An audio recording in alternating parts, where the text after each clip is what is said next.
वर्षों से कंजरों की चोरी, लूट और डकैती की वारदात से प्रभावित आलोट क्षेत्र में बीते कुछ सालों में ग्रामीणों से एक अनोखा और अनचाहा टैक्स वसूला जाता है, जिसे चौकीदारी टैक्स या सेफ्टी टैक्स भी कहा जाता है। यह टैक्स ग्रामीणों से और कोई नहीं बल्कि चोरी और लूट की वारदात करने वाले बदमाश ही वसूलते हैं। एक तरफ जहां प्रदेश के मुखिया बदमाशों और माफियाओं के खिलाफ प्रदेश से जड़ से उखाड़ फेंकने की बात कह रहे हैं, वहीं दूसरी ओर रतलाम जिले के आलोट क्षेत्र के ग्रामीणों के लिए कंजर समाज के बदमाश आतंक का पर्याय बन चुके हैं। वर्षों से चले आ रहे कंजरों के इस आतंक के खिलाफ अब ग्रामीण और किसान एकजुट हो चुके हैं और इस समस्या के संपूर्ण समाधान के लिए अब आर पार की लड़ाई के मूड में है। तुम्हारे मोटर नहीं ले जाएंगे, मोटरसाइकिल नहीं ले जाएंगे, ट्रैक्टर नहीं ले जाएंगे क्या? और तुम हमें हर सीजन में हर कुआ का कम से कम 5,000 रुपये दे दो, ये आपकी हम चौकीदारी करेंगे। नहीं दें तो हमारी मोटर ले जाए, मोटरसाइकिल ले जाए, वायर ले जाए, स्टार्टर ले जाए, ये करते हैं। वसूली ऐसे करते हैं कि कुएं पे आते हैं। यदि अगर कुएं पे पैसे मांगते तो पैसे नहीं देते तो मोहलत लेते हैं। उसके बाद में अगर पैसे नहीं दिए, कुएं से मोटर उठाते हैं, घर से भैंस निकालते हैं, मोटरसाइकिल निकालते हैं।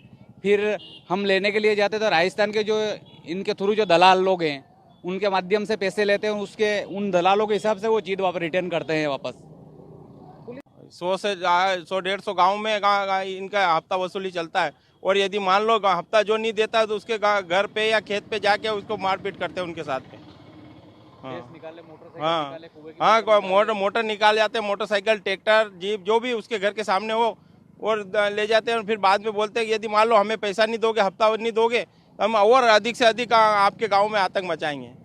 ग्रामीणों की विद्युत मोटर, मोटरसाइकिल, गाय और भैंस चुरा लेने और उसके बाद दलालों के माध्यम से रुपयों की वसूली करने वाले कंजर गांव में चोरी की कोई वारदात नहीं करने की एवज में प्रत्येक किसान से अनाज और रुपयों की मांग करते हैं। वहीं हफ्ता वसूली नहीं देने वाले किसानों के साथ मारपीट और उनके सामान चोरी करने की वारदात को अंजाम देते हैं। यही वजह है कि अब ग्रामीणों और कंजरों के बीच में बड़ा विवाद खड़ा हो गया है। किसान जन इनका ये कहना था कि कंजरों के द्वारा अवैध वसूली की जाती है, कंजरों के द्वारा जो है गाड़ी ले जाते हैं। मेरा एक ही कहना है कि जो घटनाएं होती हैं उसके बाद अगर कोई सूचना देगा तो उस पर कार्रवाई कर पाना बड़ा मुश्किल होता है। हम लोग पहले भी कह चुके हैं कि आप थाने पर दें। जैसे आप लोगों ने भी देखा होगा, मैंने तथ्यात्मक रूप से भी बताया है कि हम लोग लगातार कार्रवाइयाँ करते हैं, उसमें धरपकड़ भी कर रहे हैं, पेट्रोलिंग भी कर रहे हैं। चौकीदारी प्रथा न तो प्रशासन की तरफ से न किसी अन्य एजेंसी की तरफ से कोई अपॉइंटेड है। अगर ऐसी कोई चौकीदारी प्रथा या ऐसा कोई चौकीदार है जो इस तरीके की गतिविधियों में संलिप्त है तो उसकी जानकारी दें, उसको हटाएंगे, उसके खिलाफ वैधानिक कार्रवाई करेंगे। 80 के दशक में आई मशहूर फिल्म शोले के किरदार गब्बर सिंह डाकू के बारे में तो सबने सुना ही होगा, जिसमें रामगढ़ के ग्रामीणों को गब्बर धमकाता हुआ नजर आता है कि गब्बर के आतंक से यदि बचना है तो उन्हें सेफ्टी टैक्स देना होगा। रियल लाइफ से निकलकर रियल लाइफ में भी यही घटनाक्रम देखने को मिल रहा है, जहां रतलाम के आलोट क्षेत्र के ग्रामीणों को बदमाश कंजर वारदात करने के नाम पर धमका रहे हैं और वारदात नहीं करने के नाम पर एक मोटी राशि सेफ्टी टैक्स के रूप में वसूली जा रही है। ईटीवी भारत के लिए दिव्यराज सिंह राठौर, रतलाम, मध्य प्रदेश।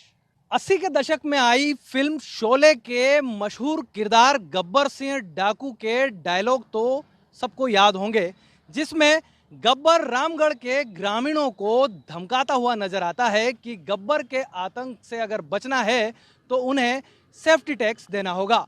लेकिन रियल लाइफ से निकलकर रियल लाइफ में भी ऐसा ही कुछ दृश्य देखने को मिल रहा है, जब रतलाम के आलोट क्षेत्र के ग्रामीणों को बदमाश कंजर वारदात के नाम पर धमका रहे हैं।